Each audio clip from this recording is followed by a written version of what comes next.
Nós já vimos nessa semana que o Senhor queria estar com seu povo, com o povo de Israel, lá no Sinai, lá no Monte Sinai. Mas o povo temeu. O povo temeu e por conta disso, eles não se achegaram à presença de Deus. Eles não ficaram próximos de Deus. Pelo contrário, eles fizeram um bezerro de ouro e uma idolatria. Criaram outro Deus. Foi falta de fé. Isso aconteceu na antiga aliança. Mas e agora, irmãos, que estamos na nova aliança?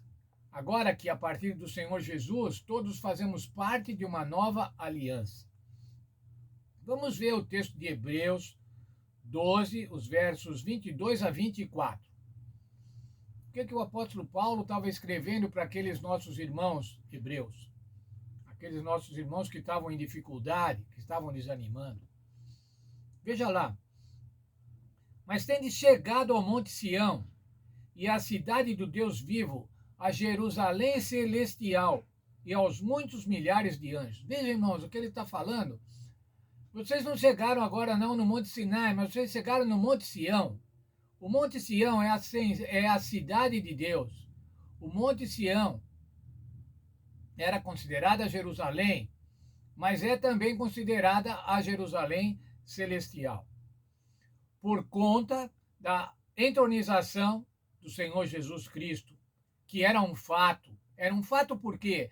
Porque o Espírito Santo havia descido. E isso era um atestado de que o Senhor Jesus Cristo havia sido entronizado.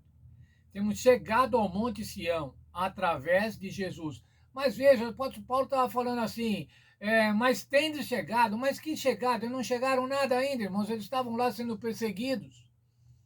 Como é que eles já tinham chegado? Eles chegavam pela fé, irmãos. O que é a fé? Hebreus 11, 1. A fé é a certeza das coisas que se esperam e a convicção daquilo que se não vê. A fé é a certeza da posse antecipada, como diz uma outra versão desse mesmo verso. Eles tinham chegado, sim, irmãos, eles tinham chegado pela fé. Mas vamos continuar. A Universal Assembleia e Igreja dos primogênitos inscritos no céu, tendo chegados a Deus, o juiz de todos, e aos espíritos dos justos aperfeiçoados. Aí aparece um problema, irmãos. Será que esses espíritos são espíritos desencarnados de pessoas piedosas que já estão lá no céu? Não é isso, irmãos. O estudo da nossa lição demonstra bem isso. Veja, por favor, com cuidado, o estudo adicional para o professor na lição da escola sabatina. Mas eu quero ler um dos parágrafos, na página 121. Diz assim: podemos concluir com segurança que os espíritos dos justos aperfeiçoados não são almas imateriais, desprovidas de forma corporal, que estão morando no céu após uma permanência terrena e subsequente morte, e que depois desfrutam de uma celebração eterna do sábado, um descanso sabático. Em vez disso, os espíritos aperfeiçoados são seres humanos cujos nomes foram registrados no céu. Os destinatários de Hebreus se aproximaram de Deus, de Jesus, o mediador de uma nova aliança, da Jerusalém celestial, dos inúmeros anjos e destes seres humanos que foram aperfeiçoados pela fé e cujos nomes estão registrados no céu. Essa passagem deve ser entendida como uma exortação aos crentes, como a mesma uma outra passagem que diz assim: aproximemo-nos do trono da graça com confiança. Estão com esses salvos, com esses que serão salvos, estão arrolados no céu. E mais ainda, vocês chegaram a Jesus, o mediador da nova aliança, e ao sangue da aspersão. E aqui ele diz assim, que fala melhor do que o sangue de Abel. Já chegaram, vocês já chegaram à presença de Deus pelo nosso mediador. Eles chegaram pela fé, mas chegaram também concretamente pelo mediador, o Senhor Jesus Cristo, nosso representante e sacerdote. Vou ler ainda outro texto, página 117 da lição.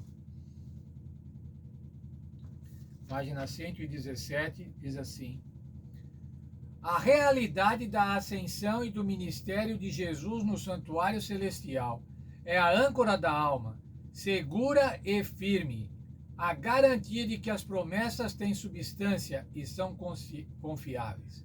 Para nós, a fé tem uma âncora histórica. Qual é essa âncora histórica? Qual é esse fato histórico? É a entronização do Senhor Jesus Cristo. Agora, irmãos, essa é a glorificação, os crentes glorificados. Essa é a terceira festa onde os crentes se apresentavam diante do Senhor, a festa dos tabernáculos. A festa dos tabernáculos que mostrava, que lembrava quando o povo foi protegido no deserto, quando habitou em tendas e eram protegidos por Deus.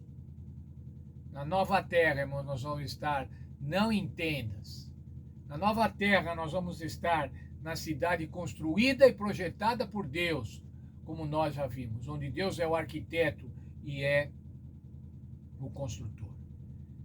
Veja, por favor, uma das características dessa cidade. Eu quero ler o texto de Apocalipse, capítulo 1, versos 1 a 4. É o projeto de Deus restaurado. É o plano original de Deus restaurado. 21, 1 a 4 de Apocalipse. Eu vi um novo céu e uma nova terra. Já o primeiro céu e a primeira terra não existem. O mar já não existe. Vi também a cidade santa, a nova Jerusalém, que de Deus descia do céu, ataviada como uma noiva para o seu noivo. E ouvi uma grande voz vinda do trono que dizia: agora o tabernáculo de Deus está com os homens. Deus habitará com eles, e eles serão o seu povo, e o próprio Deus estará com eles e será o seu Deus. Veja, irmãos, as promessas que o Senhor deu, as promessas da nova aliança. Eu quero ser o seu povo, eu quero ser o seu Deus, eles devem ser o meu povo. Isso vai se concretizar quando a nova Jerusalém voltar para esta terra. Ainda o verso 4. Deus enxugará dos seus olhos toda lágrima. Não haverá mais morte, nem pranto, nem clamor, nem dor, porque as primeiras coisas já passaram. É essa, irmãos, a promessa. É essa promessa de que nós vamos ver o rosto do Senhor Deus, o rosto do Senhor Jesus Cristo na nova terra, onde não vai haver mais separação. Quando a Bíblia diz assim, no capítulo verso 1 aqui que lemos, o mar já não existe, ela estava dizendo assim, não vai haver mais mar para fazer separação entre as pessoas. Lembre-se que quando João escreveu isso, ele estava isolado, exilado, numa ilha, e o mar não permitia que ele chegasse perto dos outros irmãos. Não vai haver mais separação, não vai haver pranto, não vai haver dor, não vai haver mais morte, porque as primeiras coisas foram passadas. É plano de Deus, irmãos, que eu e você estejamos nesse lugar, que eu e você estejamos nesta cidade. Veja ainda Apocalipse 22, versos 3 e 4. Nunca mais haverá maldição ali. Nela estará o trono de Deus e o Cordeiro. E os seus servos o servirão, e verão a sua face, e na sua testa estará o seu nome. É lá, irmãos, que nós vamos ver a face do Senhor Deus. É lá que nós vamos ver a face do Cordeiro. Lá vai estar o trono de Deus e o trono do Cordeiro. E eu e você, irmãos, devemos estar lá. Podemos estar lá, porque o Senhor Jesus Cristo é o nosso precursor e já garantiu a possibilidade, a certeza de irmos para essa terra participar eternamente com os santos. Que Deus abençoe a todos nós nessa belíssima esperança, nessa belíssima certeza da vida eterna em Cristo Jesus.